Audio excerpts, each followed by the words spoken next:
Dylan Sartwell, and for my A-Push project, I did the cause and effect of the Panic of 1819. Alright, so my thesis statement is, initially under the federal presidency, the nation set up a banking policy focused on an idea called neo-mercantilism. Neo-mercantilism focused on providing banks to help the merchants and businessmen, as opposed to helping farmers. But many Jeffersonians disagreed with the banking system because of the lack of help for farmers. When the Democratic Republicans took over in office, the National Bank was replaced with one that was made to support farmers, due to the new banks being ineffective, as well as the Democratic Republic mishandling the economy and the Napoleonic Wars coming to an end. America suffered its first Great Depression. Alright, here is our first primary source. It is actually two primary sources, but both are from James Monroe. It's his second inaugural address as well as his third annual message. Both had parts that explained how he planned to combat the Depression, as well as describe Depression. And he states in it, many state banks collapsed and enormous amounts of Western real estate are foreclosed by the Bank of the United States. Now this is because the banks of the United States were terrible after they replaced the First National Bank because they were focused towards helping farmers. However, farmers who received loans to buy land could not make the money back because of partially the economy, but also because they're farmers. And this led to the Second National Bank not being able to make its money back, which is one of the main problems that ended up causing the Depression. Another one he addresses is an additional cause for the Depression of these establishments may probably be found in pecuniary embarrassments which have recently affected those countries, with which our commerce has been principally prosecuted.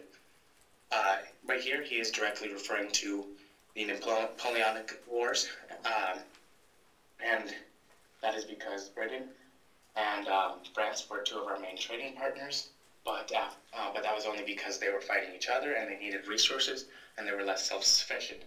After the Napoleonic Wars came to an end, they kind of stopped fighting each other and were able to become more self-sufficient and thus stopped relying on us, which screwed us out of our business partners, which means we don't have anyone to trade with, which means we don't have anyone to get revenue from, and we were not as self-sufficient as we should have been. He also explains in the last bullet point, the revenue was considerably diminished, the effect of which has been to compel Congress either to abandon these great measures of defense or to resort to loans or internal taxes to supply the deficiency. On the presumption that this depression and the deficiency in the revenue arising from it would be temporary, loans were authorized for the demand of the last and present year. The problem with his solutions are that if he taxes the Bank of the Second United States, he will not be getting money back because the bank doesn't have any money. The problem is if he gives loans to the banks of the United States, he causes inflation because he's going to hand out too much money. Alright, here is James Monroe and his third annual address, third annual message, a little elaborated on, where he explains some of the causes, and he kind of tries to forecast a brighter future that does not happen. He ascertains that that he will exceed $18 million, but by getting it to $23 million, but the situation only continues to deteriorate. And he isn't even confident in his own solution because he says for the probably receipts of the next year, I refer you to the statements which will be transmitted from the Treasury, which will enable you to judge whether further provision be necessary. Here are three quotes. One is from a historian and two are from people at the time, about the time.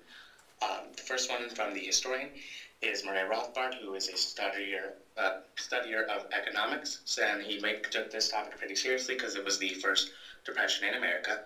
And he says, the most famous and one of the most thorough opponents of bank credit was Thomas Jefferson. Jefferson reacted to the Panic of 1819 as a confirmation of his pessimistic views on banks.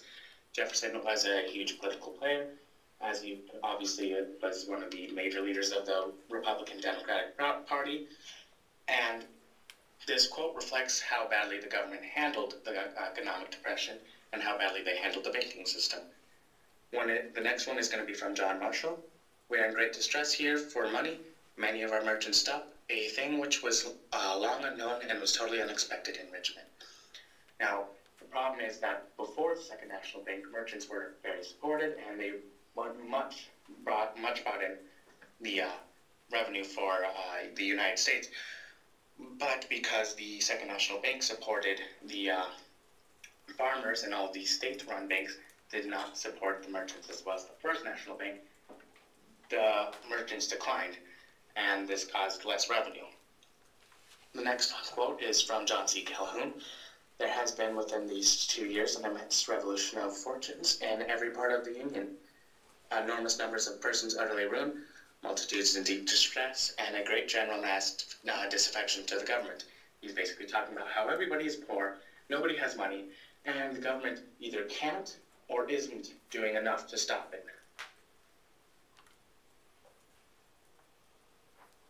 The next source is the Panic of 1819, which is more of an effect source, and it talks about how merchants dropped 40% because they're not supported anymore, and that as well as merchants dropping, so does labor and wages together, because you don't have enough money to pay your employees, and then the employees don't make enough money, so they don't work, and also that means no food for the family, unfortunately. But the land and property prices are also changed dramatically as a result of the economic depression, and the problem with the banking is also referenced here, as the banks begin to be worse and worse as they start asking for loans immediately, and are just ineffective in handling the economic depression, as they were created by the Republican Democrats who don't know how to handle banks. Alright, the next slide is the political cartoons. A couple of them are actually from a different economic depression, the economic depression of 1837, but that's okay because most economic depressions come from similar causes, and these two are similar. In the top one, you can see that a lot of people are just kind of slinking around, and if you pay attention to a couple details, you'll see some economic terms that are recognizable. Basically, this is saying that the banks aren't handling the system well, and that there's a lot of problems with the economy that nobody can fix, and that's why people are all laying around or desperately scrounging for money. And the second one, which is a group of people around a table, everyone is basically cheering about how the banks are getting shut down because they suck. And as you remember with the 1819 banks, they mainly caused the Panic of 1819. So there's one similarity there. And the other guy in the chair is the ghost of commerce, because money is dead, as no one has it. The last political cartoon is a guy who is sarcastically remarking that he's finally seen $1 because they're so scarce during the Depression. And here's my works cited. Thank you.